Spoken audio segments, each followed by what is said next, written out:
on se retrouve aujourd'hui à Saint-Barthélemy d'Anjou, au THV, où on a rencontré l'équipe et on vous explique le fonctionnement de ce théâtre.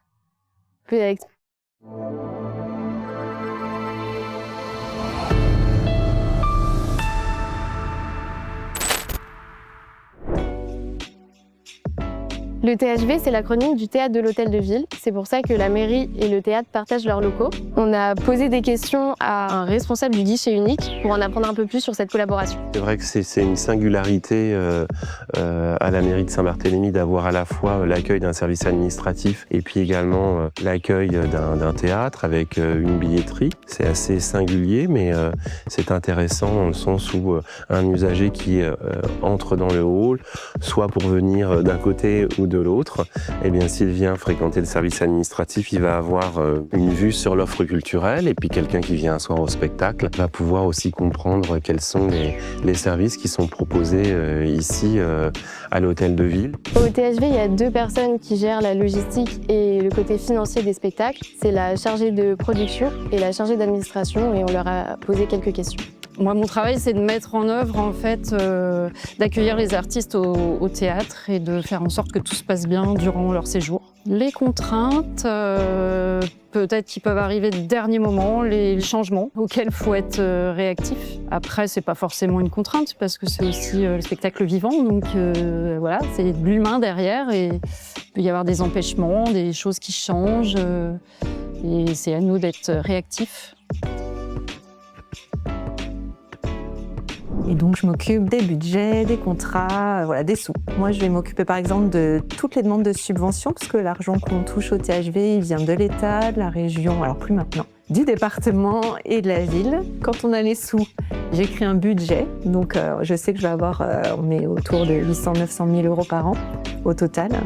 Et je sais que je vais avoir ce budget et voir ce qu'on peut dépenser avec. Avant qu'un spectacle soit possible dans ce théâtre, il faut qu'il passe entre les mains du directeur et programmateur. On lui a posé quelques questions pour en savoir un peu plus. J'ai une double casquette, je suis directeur des affaires culturelles de la ville de Saint-Barthélemy d'Anjou. Et à ce titre, je suis également directeur du THV, donc le Théâtre de l'Hôtel de Ville, qui est une régie directe. Ça veut dire qu'on est un théâtre où l'ensemble des personnes qui y travaillent sont des agents de la collectivité et on répond à une politique publique de la culture. Alors en fait, il faut bien penser qu'on est une équipe. Si je dirige cette équipe en tant que directeur, on a chacun nos rôles et nos missions. Quand je choisis un spectacle que j'ai envie d'accueillir, à un moment donné, il faut bien aussi, est-ce que nous pouvons techniquement l'accueillir? Est-ce que le plateau est suffisant? Est-ce que les besoins ne sont pas trop gros pour nous? Donc à un moment donné, je vais demander une validation technique à Nicolas qui va étudier la fiche technique et me dire si oui ou non ça passe. Et parfois, c'est oui ça passe, mais à un coût tellement important qu'à un moment donné, c'est Agathe, à l'administration, qui va me dire non, là, financièrement, ça passe pas. Donc voilà, on est dans un lien permanent, en fait, dans une construction. On n'est pas que sur de l'accueil sec ou avec l'artiste qui arrive le matin, qui repart le soir. Il y a beaucoup de projets qui se construisent. Donc dans la construction de la saison, on a aussi une pensée de médiation et de rapport à la population. Donc administration, technique, mais également médiation. Et un théâtre aujourd'hui, pour moi, son rôle, il est là à un moment donné. On est là dans un espace qui n'est pas de consommation culturelle, on est là dans un espace de confrontation d'idées, de vie, en fait, politique de la cité, mais dans le vrai sens du politique de la cité.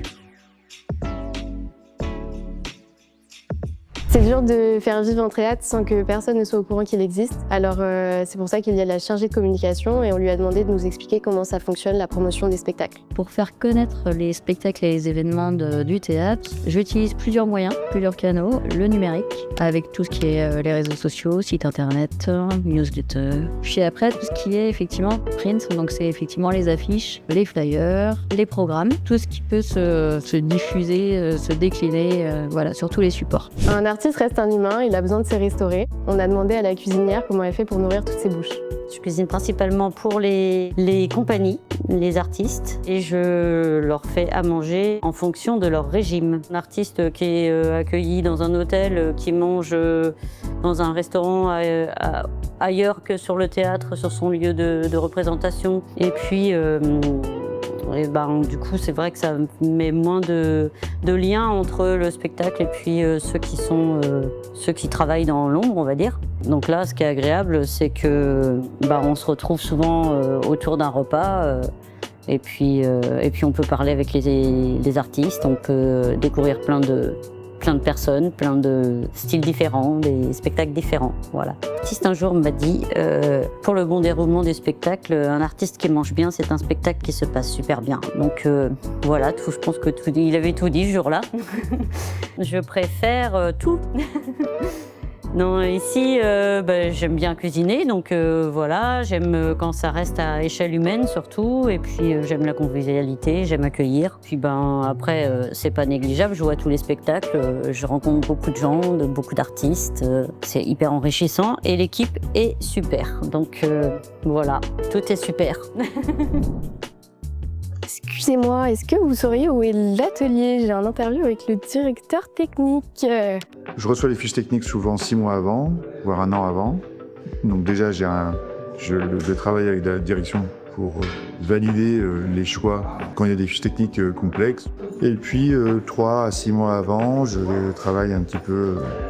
Il faut que je budgète, il faut que je regarde un petit peu le nombre, les équipes qu'il faut mobiliser, le matériel, les locations. Techniquement, nous ici, on bénéficie quand même d'un lieu qui est bien équipé. Il y a une politique d'investissement, de suivi quand même régulier. Il peut y avoir des exigences un peu du matériel qui peuvent être un peu plus complexes, par exemple pour la musique.